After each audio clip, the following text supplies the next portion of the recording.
Ang kwentong ito ay hango sa totoong buhay. Karanasan ito ng ina ni Primo na si Mamay Nitay. Taong 1983, Makato, Aklan.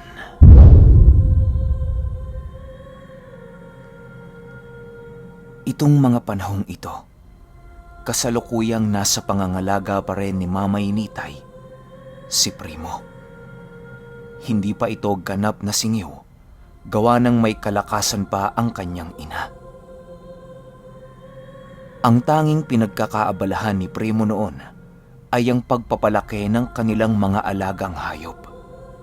Napaka-importante ng mga inaalagaan ni Primo, gawa ng ito ang nagtataguyod sa kanilang pangangailangan sa oras ng kagipitan. Ang ina ni Primo na si Mamay Nitay ay palaging abala sa kanyang lumay at sa mga ginagawa nitong ritual upang mapanatili ang kalakasan ng bertud na kanyang taglay. Ayon kay Primo na, magmula noong merong nagbanta sa buhay ni Mamay Nitay, ay naging abala na ito sa pagdarasal sa kanyang mga mapaminsalang lumay na ginawa noong mga nagdaang Biyernes Santo. Napakaraming ginawang lumay ni Mamay Nitay na kayang pumatay ng 5 tao sa loob lamang ng 5 oras. Maihahalin tulad mo ang lumay na yon sa isang mabagsik na lason na gawa ng bihasang manlalason. Ang mga ganoong uri ng lumay ni Mamay Nitay ay ginagamit niya lamang sa mga taong walang alam sa lihim na karunungan. Kadalasan sa mga taong nakakainom ng lumay ni Mamay Nitay ay inaatake sa puso o kung hindi naman ay dinadalaw ng batibat sa kalagitnaan ng gabi. Isang araw, habang naglalakad papauwi si Primo at si Mamay Nitay, ay biglang merong lumapit sa kanilang isang lalaki. Mamay Nitay, pwede ba akong makahingi ng lumay? Gagamitin ko lang kasi sa aking panggagamot. Wika ng lalaki. Dahil sa sinabi ng lalaking yon ay labis ang pagkabahala ni Primo. Alam ni Primo na ikagagalit ng kanyang ina ang mga ganoong uri ng pakikitungo sa kanya ng ibang tao. Matapos mapatigil ang mag-ina ng lalaking yon, ay nagpatuloy na ulit ang mga ito sa paglalakad na tila ba wala silang narinig na nagsalita sa kanilang harapan. Nitay! Makikihingi lang ako ng lumay. Ilang beses na ako nang hihingi sa'yo tapos ngayon may gana ka pang tanggihan ako. Sigaw ng lalaki. Nang marinig ito ni Mamay Nitay ay biglang napatigil ito sa paglalakad. Dahan-dahan itong lumingon sa kinaroroonan ng lalaki habang hindi kumikibo. Si Primo naman noong mga oras na yon ay ramdam ang pagtigas ng pagkakahawak ni Mamay Nitay sa kanyang dalang supot. Galing kasi sila noon sa merkado upang bumili ng kanilang mga pangangailangan. Primo, hawakan mo muna to. Meron lang akong kakausapin. Wika ni Mamay Nitay. Paglapit nito sa lalaki ay siya namang pagsunod ni Primo upang alalayan ang kanyang ina sa pangyayaring hindi inaasahan.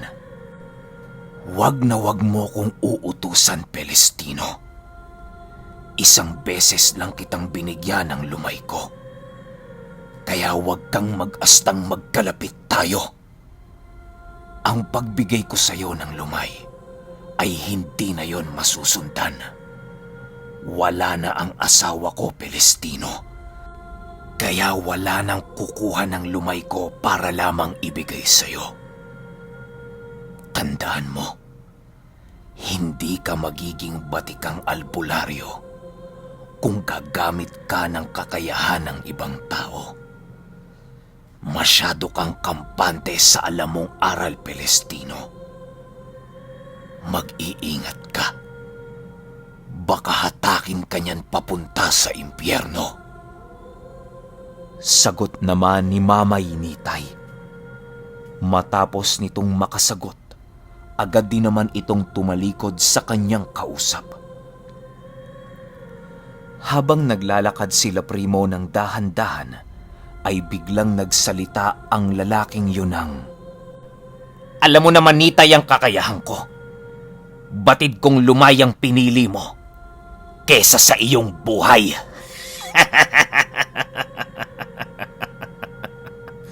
Makikita mo, Nitay. Makikita mo! Di naman ito pinansin ni Mamay Nitay at nagpatuloy na sila sa kanilang paglalakad.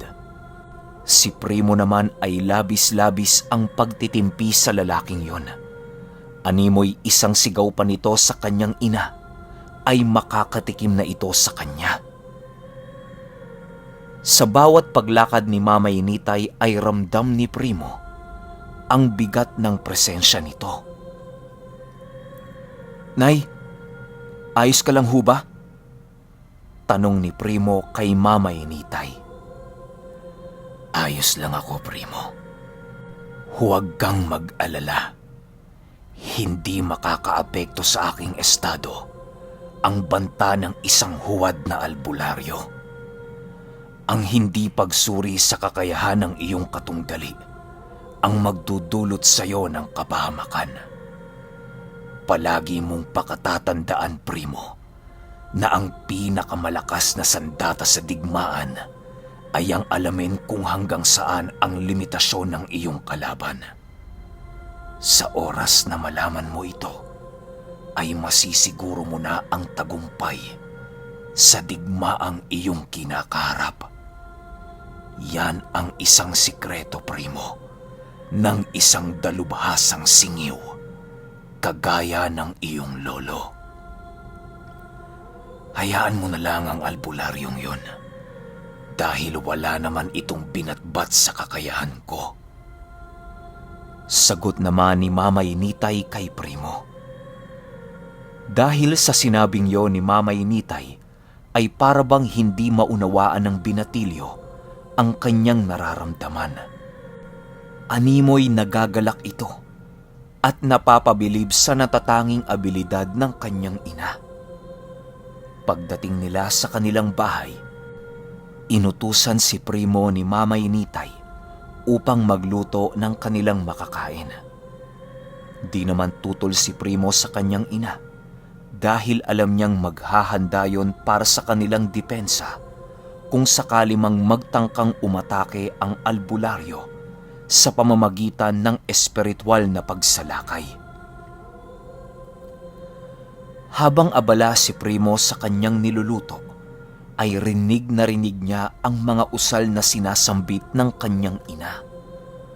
Kapag sinusubukan niya itong pakinggan, ay tila ba nabibingi ang kanyang tenga at umiikot ang kanyang paningin. Dahil sa ganoong pangyayari sa tahanan nila Primo, kaya hindi siya gaanong nakapagluto ng maayos. Lumipas ang ilang oras at kumain na nga ng pananghalian si Mamay Nitay at si Primo.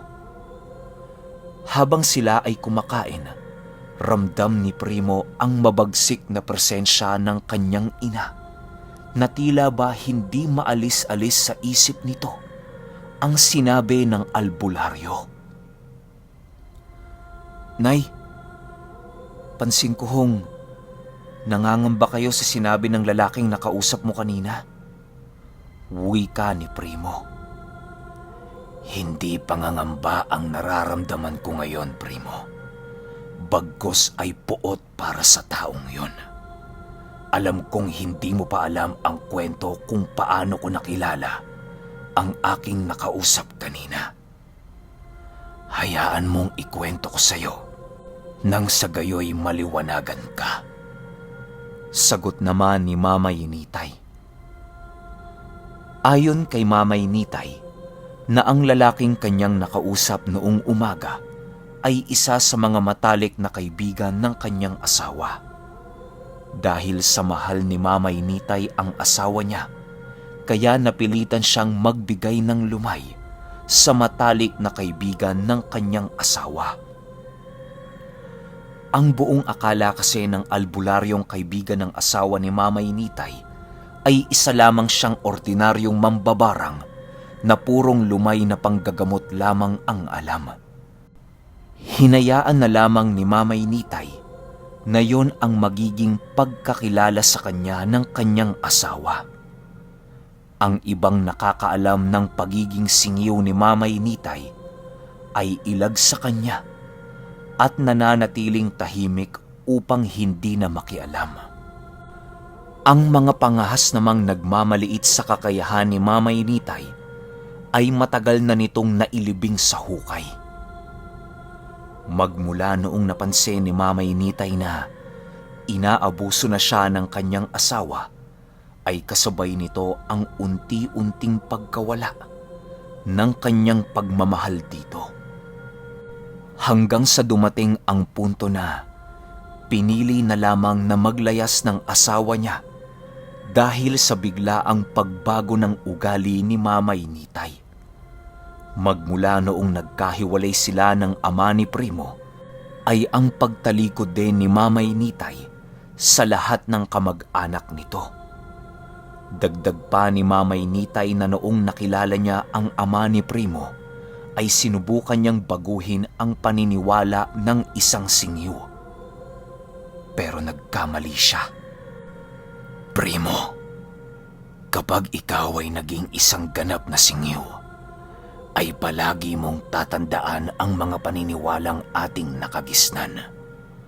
Huwag kang gumaya sa aking mga nakaraang pagkakamali, Primo, upang maiwasan mong makaengkwentro ng mga taong magmamaliit sa iyo. Palagi mong panatilihin ang taas ng iyong noo at tapang sa iyong muka upang respetuhin ka ng mga taong nakapalibot sa iyo. Huwag mong ipakita ang iyong kahinaan sa kahit na sino. Sinasabi ko sa iyo ito, Primo, upang maging gabay mo ko kung sakaling dumating na ang takdang oras na ipapamana ko sa iyo ang karunungang minana ko pa sa aking butihing ama. Wika ni Mamay Nitay. Matapos nilang makapag-usap ay siya namang pagbalik ni Mamay Nitay sa kanyang ginagawa. Si Primo naman ang nag-asikaso ng kanilang mga gawaing bahay noong mga oras na yon. Nang matapos na ang ginawa ni Primo, ay agad naman siyang tumungo sa kinaroroonan ng kanyang ina upang manood sa ritual nitong ginagawa.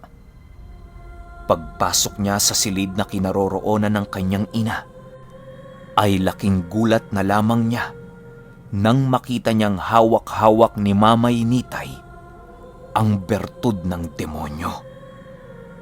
Hapon pa lang noong mga oras na yon, pero gumagawa na si Mamay Nitay ng paghahanda para parusahan ang albularyong pangahas na nagbanta sa kanya.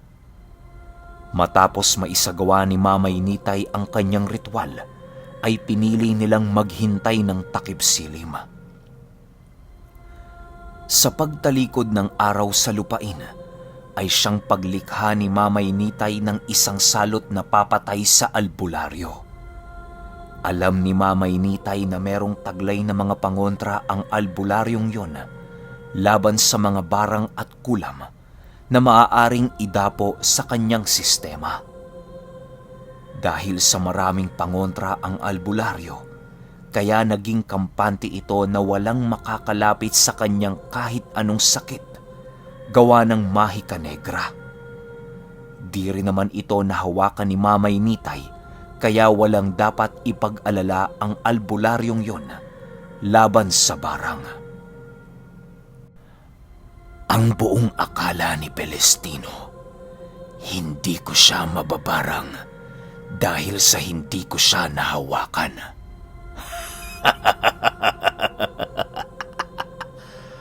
Hunghang na sugo ng Diyos! Wika ni Mamay Nitay habang kinukuha ang 3 ginintoang buhok ng mga tikbalang. Nang tuluyan ng tumalikod ang haring araw sa lupa, ay siya namang pagkuha ni Mamay Nitay ng mga itim na buhangin na nasa likod ng kanilang aparador.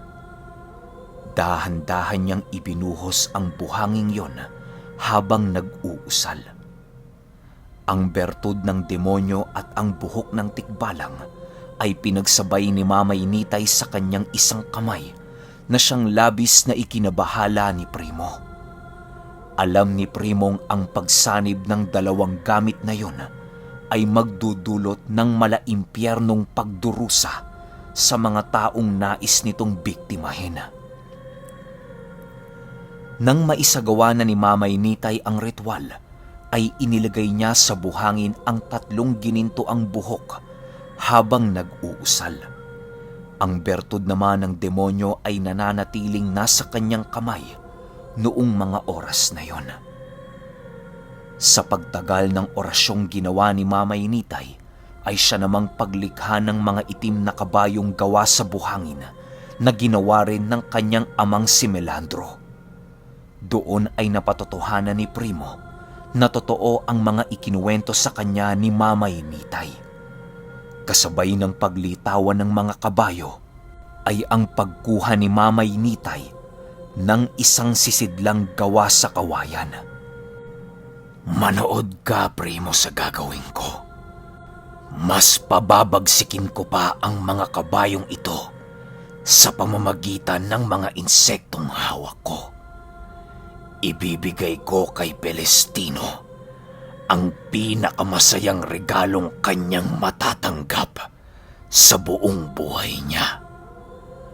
Ang pagiging sutil at walang respeto ang magdudulot ng pagtatapos ng kanyang buhay. Wika ni Mamay Nitay habang nanginginig sa galit. Ramdam na ramdam ni Primo ang galit ng kanyang ina habang binabanggit nito ang mga salitang yon. Ordinaryong lakang lamang ang gamit ni Mamay Nitay, pero nung nailapat na ito sa kabayong gawa sa buhangin, ay biglang nag-iba ang kaanyuan nito. Animoy ang hulma ng kabayo at ng lakang ay nagkaisa na halos maihahalin tulad na ito ni Primo sa isang engkantong bubuo kung tawagin. Maraming tawag, pero iisa lang ang gamit. Panoorin mo, Primo, ang obra maestra ng aking ama. Ito ang huling ibinigay niyang aral sa akin upang parusahan ang mga taong kinapupuutan ko ng husto. Wika ni Mamay Nitay. Si Primo naman noong mga oras na yon ay napapalunok na lamang ng laway gawa ng hindi na niya alam ang mga nangyayari sa silid ng kanyang ina. Animoy ang mga engkantong yon ay bagong-bago pa lamang sa kanyang paningin.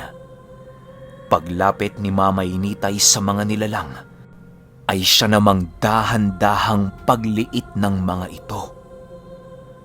Sa paglapit ni Mamay Nitay sa mga bubuo, ay ang pag-usok ng bertud na nasa kanyang mga kamay. Ilang minuto lang ang lumipas ay biglang nahawakan na ni Mamay Nitay ang kanyang mga nilikhang gamit sa kanyang pambabarang.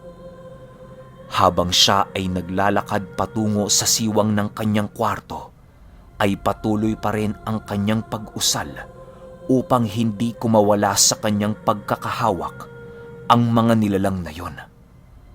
Nang makalapit na siya sa siwang ng kanyang silid, ay siya namang pagpakawala niya ng mga bubuo. Kasabay ng pagpapakawala nito, ay ang pagdagungdong ng kidlat sa kalangitan ng napakalakas. Makalipas ang ilang minuto, bumalik na ng tuluyan ang wisyo ni Mamay Nitay. Agad niyang tinungo ang kinaroroonan ni Primo upang sabihin kung anong klase ng pambabarang ang kanyang ginawa. Ayon kay Mamay Nitay, na ang uri ng pambabarang na yon ay ibang-iba sa lahat ng kanilang ginagawa. Maraming tawag ang ganitong gawain, Primo. Ang barang ay isa lamang uri ng maliit na kaalaman tungkol sa ating lihim. Naging tanyag ang salitang pambabarang dahil ito lamang ang kayang gawin ng mga taong nabiyayaan ng kakarampot na kapangyarihan na nanggagaling sa ating uri. Tayo ang pundasyon ng larangang ito, Primo, dahil tayo ang merong basbas at gabay galing sa mga engkantong itim. Ang tunay na tawag sa ating uri ay udlot na wika ni Mamay Nitay. Bago pa man matapos ang sinasabi ni Mamay Nitay, ay biglang nakarinig sila ng pagkatok sa kanilang tahanan. "Sino yan?" Pasigaw na tanong ni Primo habang naglalakad papalapit sa kanilang entradang pinto. Nang makalapit na si Primo ay agad niya namang pinagbuksan ang panauhing kumakatok sa kanilang pintuan. Pagbukas ni Primo ay nakita niya ang isang taong merong bakas ng takot sa pagmumuka nito. Nang hihingi ito ng tulong kila Primo, gawa ng nagwawala na pala ang albularyong pinalipada ng sakit ni Mamay Nitay. Dagdag pa ng panauhing yon ay patungo sa bahay ni Mamay Nitay ang sinasabi nitong taong nagwawala. Ilang minuto lang ang lumipas at nasipat ni Primo ang albularyo na papalapit sa kanilang pamamahay. "Nitay! Paano mo ako napasok sa aking pamamahay? Walang kapangyarihan ng barang ang maaaring mangibabaw sa aking bahay! Hindi ka mambabarang! Isa kang demonyo!" Sigaw ni Pelestino.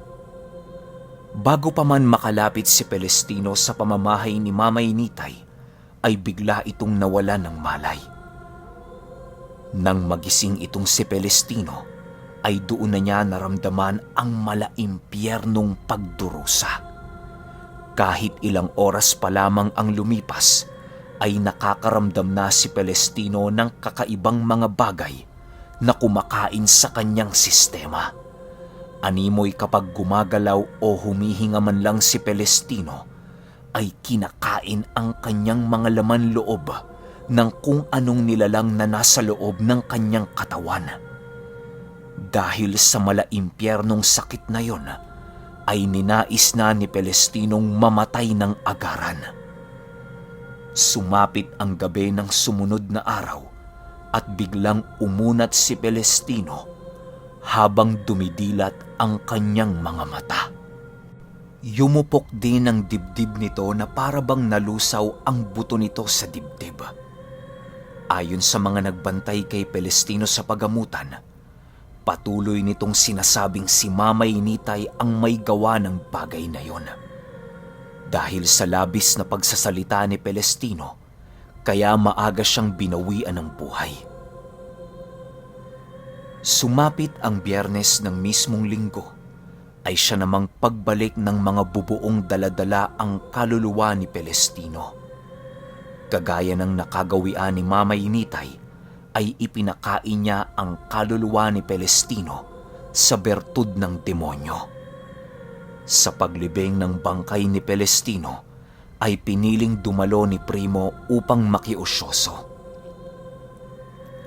Pagtingin niya sa bangkay ni Pelestino, ay laking gulat na lamang niya nang makita niya itong labis-labis ang pamamayat. Animoy buto na lamang ito kung sisipatin. Pagbalik ni Primo sa kanilang tahanan pagtapos ng libing, ay nadatnan niya si Mamay Nitay na masayang nagluluto ng kanilang makakain. Nay, nailibing na ho yung pinatay ninyo," wika ni Primo. "Oo, Primo. Masaya ako dahil nabawasan na naman tayo ng salot sa lugar na ito.